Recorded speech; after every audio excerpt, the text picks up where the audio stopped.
Alors les types de réponses empathiques diffèrent hein, selon les besoins des personnes, qui varient aussi avec le temps.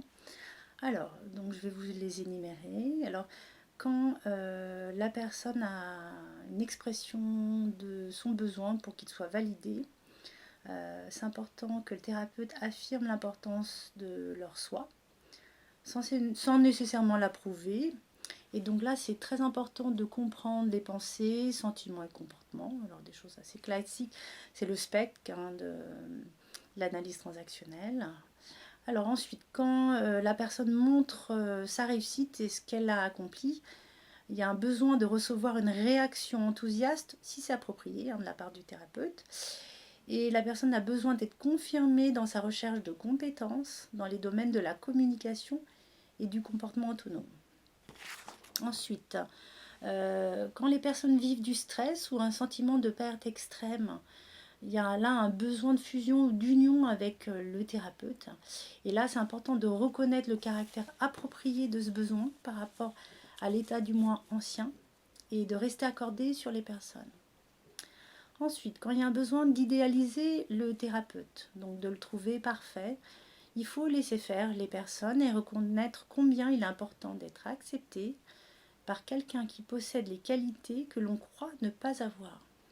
Donc les personnes ont besoin de quelqu'un qui leur permette de regarder vers le haut et qui leur fournisse l'inspiration et la force dont ils ont besoin pour maintenir leur stabilité en cas de menace, de frustration ou d'interrogation sur leur sens de leur vie. Donc idéaliser leur thérapeute les aide à développer leur propre capacité de se calmer eux-mêmes et de réguler plus efficacement l'intensité parfois très forte de leurs affects.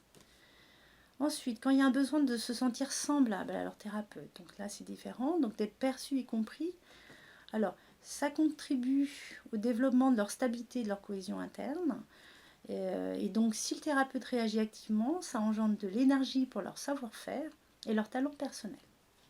Ensuite, quand il y a un besoin, alors la différence de différenciation d'individuation, donc besoin de sentir que le thérapeute est comme un soutien qui réagit activement à leur attitude assertive ou antagoniste à leur égard. Ça leur donne la permission de liberté, d'autonomie sans perdre le lien qui les soutient.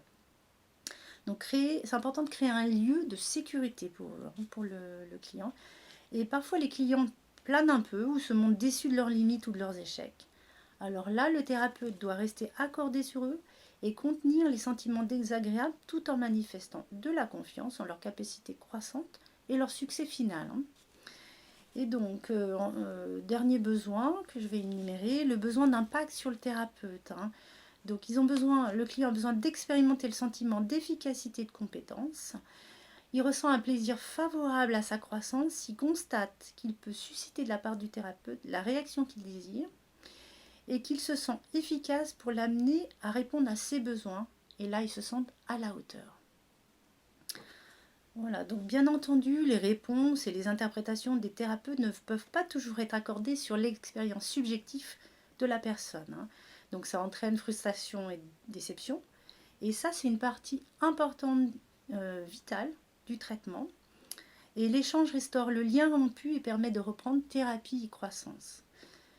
Donc les expériences non intégrées prennent place dans l'adulte, donc avec un grand A, comme nouveau organisateur.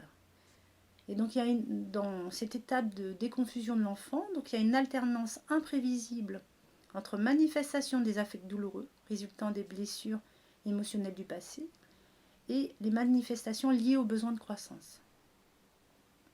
Donc si les thérapeutes restent accordés sur la personne et réagissent par transaction empathique, la personne acquiert graduellement la capacité de lui-même ou d'elle-même de s'apaiser, se consoler et se donner de l'empathie dont elle a besoin, mettant fin à la confusion concernant la légitimité de son action et de sa sécurité quand elle répond à ses besoins et à ses états émotionnels.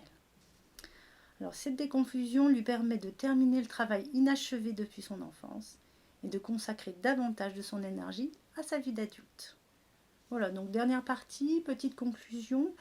Donc beaucoup de motifs de consultation sont liés à des troubles du caractère du comportement qui résultent d'une confusion émotionnelle. Donc le travail de déconfusion de l'enfant par des transactions empathiques, c'est-à-dire découvrir, par le thérapeute, comprendre, accepter, soutenir les expériences subjectives de la personne. Ça permet une thérapie plus englobante et plus efficace pour beaucoup.